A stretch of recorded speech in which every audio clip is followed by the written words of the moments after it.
रायजोफोर बा लोगो नोंथांमोन जोंहा दाख्लै थांनाय देवबारखालि जोंहा न'खराव मोनसे जाथाय जादों। देवबार माने 22 तारिख मार्चनि 22 तारिख खालि जोंहा गुमैया सासे हिन्जाव लानानै खारदों आरो बेहा जोंहा गुमैया जाबाय हाबा जाखानाय। बेहा फिसाला सासे आरो फिसाजो सासे दङ। फिसाजोआ क्लास 9आव फरायो आरो फिसालाया क्लास 7आव फरायो। मानि थाखाय जोंहा गुमैया बिदि खामानि मावखो आं बुजिस'नो हायासै। बेहाथ' आरो बे खेनसेल' नङा, खननैयानो जाबाय बिदि खामानि मावनाया। जायखौ लाना खारदों बेहाबो हाबा जाखानाय, बेहाबो गथ' दंखायो।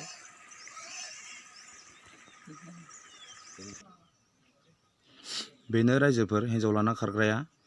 आरो लाना खारजाग्राया जाबाय नैबे हिन्जावानो। बेहा सासे खुदिया दंखायो, बेबो 2-3 बोसोरसोनि जागोन। आरो जाय लाना खारग्रा बिहाबो गथ' गथाय दंखायो आरो हिन्जावबो दंखायो। बिनि हिन्जावानो जाबाय दिनै रायजोफोर फिसाजोआ नैबे बियो क्लास 9आव फरायो आरो फिसालाया गेजेराव थानाय बिनि फिसाला बियो क्लास 7आव फरायो। आरो बे साइडआव थानाया जाबाय बिनि बिसि। मानि थाखाय बिदि दाय मावनानै थांखो आं जेबो मिथियासै रायजोफोर। दा जोंहा आब'आ बुंदों जे जोंहा गुमैखौ फैबा लाफिनगोन होननानै। बेनिखायनो गुमैया जेरावखि थाया मानो थाब फैयोब्ला मोजां जागौमोन। आरो जाय बिथांमोना बिसोरखौ नुयो, जाय बिथांमोना नैबे हौवाखौ नुयो, बिथांनि मुङा जाबाय माराग बसुमतारी। आरो जाय लाना खारजाग्रा बिनि मुङा जाबाय इजारि बसुमतारी। जाय बिथांमोना बिसोरखौ नुयो बिथांमोना आंनि नाम्बाराव कन्टेक्ट खालाम। नाय रायजोफोर, बेयाव फुल एड्रेस होनाय दङ। बे एड्रेसाव कन्टेक्ट खालामबानो मोनगोन। गाहायाव फन नाम्बार होनाय जादों, बे नाम्बाराव कन्टेक्ट खालाम। जाय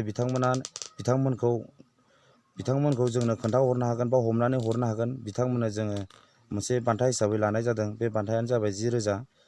जाय बिथाङा हमनानै हरनो हागोन बे बिथांनो जोङो 10,000 होनाय जागोन। अन्नानै नोंथांमोना बाइचान्स नुबाय बायोबा बिथांमोनखौ नैबे आंनि गाहायाव होनाय कन्टेक्ट नाम्बाराव कल खालाम। लोगोसे आरो बिथाङा बाइकबो लादों, बाइक नाम्बारखौबो लोगोआव लिरनानै होफाखानाय जादों। दा जोंहा आब'आ बुंदों जोंहा गुमैखौ फैबा लाफिनो होननानै। दा गुमैया जेरावखि थाया मानो फैनो नाजानांगौ। आरो जायखौ गुमैया लाना खारदों बिनि हौवायाबो बुंदों लाफिनगोन होननानै। आरो बिनि न'खरनि मानसिफ्राबो बिथांखौ नागिरगासिनो। बेनिखायनो नोंसोर जेरावखि थाया मानो थाबै थाब फैयोब्ला नोंसोरा साजाफ्राबो खम जागोन। दाय दोफोनफोरखौबो रायजोफ्रा एसे निमाहा खालामबायनो हागौ। बेनिखायनो गुमैया जेरावखि थाया मानो थाब फैनो नाजानांगौ।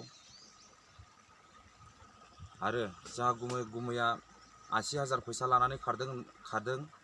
लोगोसे बाइकबो दङ। बिसोर दा बाइकजों जेराव मेराव बेरायगासिनो। दा भाइरासनि थाखाय गारि सोलियाखै।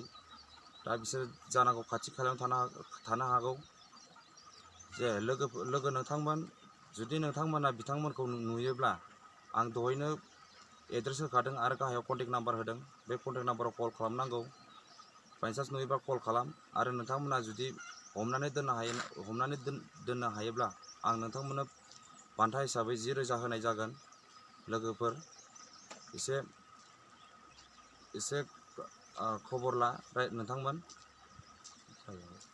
खुलुमबाय लोगोफोर। खान्दुरि बसुमतारी मादैहा गोबां दुखु जारलायाव दङ। बिथांनि हौवानि मुङा जाबाय माराग बसुमतारी। बे माराग बसुमतारीया सासे हिन्जाव इजारि बसुमतारी होननायखौ लाना खारदों आरो इजारि बसुमतारीयाबो खारफालांदों। लोगोफोर, बे मानसिखौ हमनानै हरोब्ला बान्था हिसाबै 10,000 रां होगोन होनना बुंदों। बाट बान्थाखौ साननाङा, मदद होनायखौ सान। लोगोफोर, आं बेखौ नोंथांमोनसिम खावलायोखि नोंथांमोना जुदि नुयोब्ला खबर हरगोन होननानै।